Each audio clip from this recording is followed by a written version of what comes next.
Alright, been a little while since my first video on this channel, so I thought I'd just update you on where I currently am with my Skyff draft.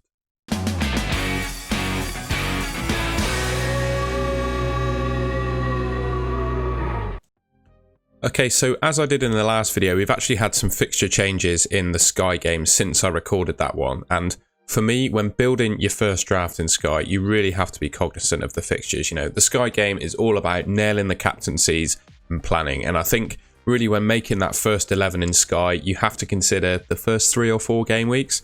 So what I've done, pulled off the fixtures from the first 3 game weeks. I'm going to talk a little bit about the fixtures and who I'm going to pick as a result. And there are some key games that you really need to keep an eye on, I think, to cover for captaincy. First one being Burnley Man City. I mean, that one's a shoe-in for me for Erling Haaland. Next up, you got the Saturday, Arsenal Forest, Sheffield United Palace, Everton Fulham, Brighton Luton, Bournemouth West Ham, Newcastle Aston Villa. I think on that day, Saka is probably the strongest captain, given that Lewis Dunk hasn't actually featured in pre-season yet for Brighton. I'm pretty sure Saka is going to be the most owned captain at least, and probably the most points upside as well. So Saka, I think, is the best player for that day. On Sunday, it's a bit of an argument really. If Kane stays at Tottenham, he could be a good captain against Brentford. And then obviously you've got the likes of Salah, or if you want to be really punty, a Chelsea defender against Liverpool, or obviously you could go for Trent as well. Those are the sort of things to consider there. Man United and Wolves, you could obviously go for a Man United attacker or also a defender. I don't think Wolves are going to score in that game, and the Man United defenders did pretty well for bonus points last season, so you could pick one of them. Forest and Sheffield United on Friday the 18th. There's a range of captaincy options in that one, and I think really with the captain being on that day, you could probably start off with a player from both of these teams. They're not ideal to own for the rest of the season, so realistically you could just transfer them out for the Saturday or Sunday after that. But for me, I think I'm going to start with a player from one of these teams and find out later on in the video who I go for. Wolves, Brighton, Liverpool, Bournemouth, Fulham, Brentford, Tottenham, Man United and Man City, Newcastle. I mean, for me on that day, I think it could probably be Salah as the strongest captain. We do need to see how Liverpool play with their new shape midfield.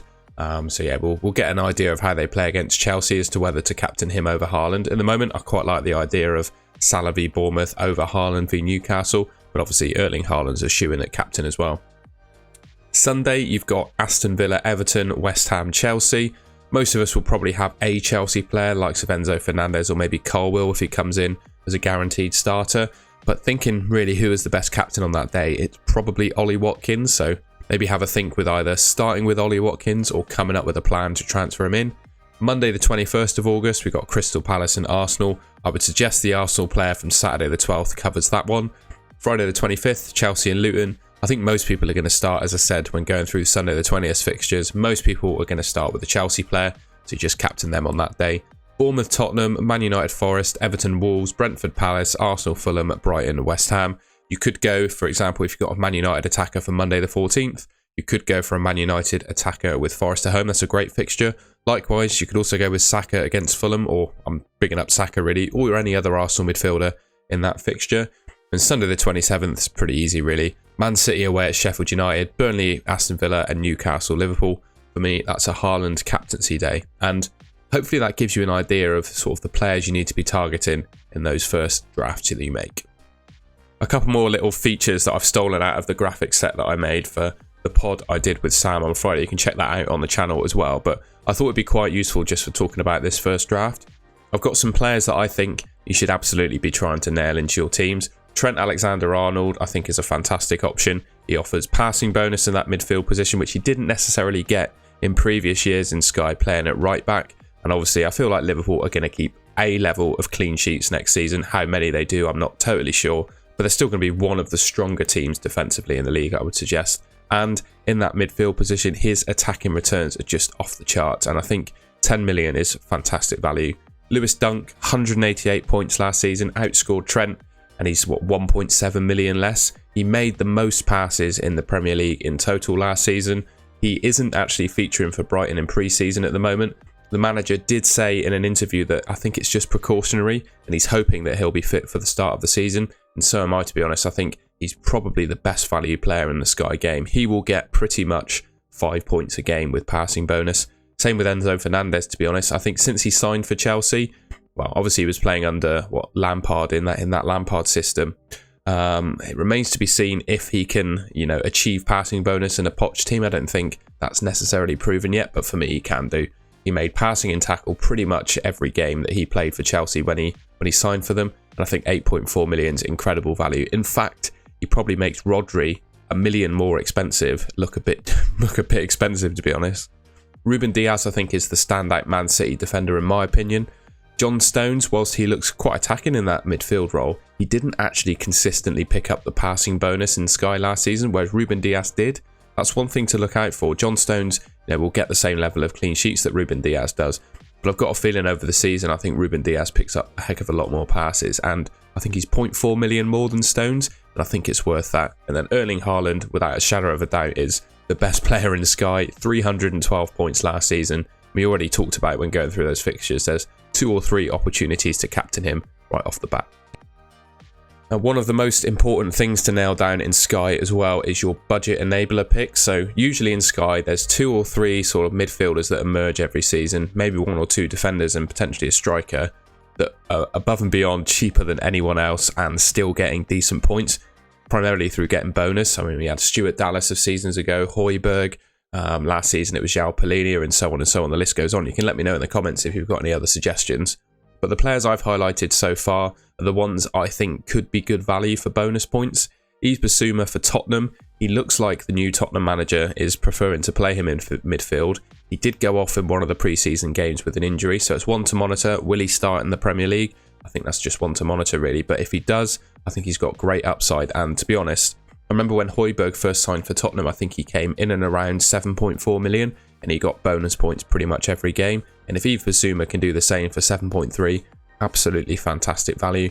Christian Norgard, in his first season in the Premier League, he was top of the tiers for all the tackles. I think he made the most tackles in the Premier League, which meant he was an absolute tackle bonus magnet in Sky. Last season, he was plagued with injury and he didn't really hit the tackle bonus as much as he did before. I still think he's got the potential to do it again, so I've included him in this list. I'm not sure exactly how well he's going to do, but I think he's worth a mention. For me, Sam Johnstone is the highlight of the cheapy keepers. 6.5 million. I think Palace are going to keep a decent amount of clean sheets, and importantly, with that level of goalkeeper, I think he's going to make a lot of saves, and for that reason I think he'll score very similar points, to be honest, to the expensive keepers, purely for the fact that he'll just make saves bonus and keep ticking over with that. Levi Colwill, remains to be seen if he's considered a starter for Chelsea. I mean, if he is, 7.5 million for a starting Chelsea centre-back is incredible value, and he should go straight in your team, in my opinion, if he is proven to play. Kamara, again, similar to Norgard. Well, he started last season looking really good for tackle bonus, sort of faded off and then got an injury. I think he could achieve those levels again, and with Aston Villa signing Pau Torres as well, I feel like they're going to try and be a more progressive and possession-based side, so that could also mean he gets amongst the passing bonus too. He's just a good option to look forward to, in my opinion, or look at. 6.7 million for a player that could potentially get passing and tackle bonus is great value. Then my personal pick, I've gone for Marvelous Nakamba. He's in my draft, little spoiler there. 6.6 million. He does miss, obviously, the fixture in game week 2. Now that's been postponed.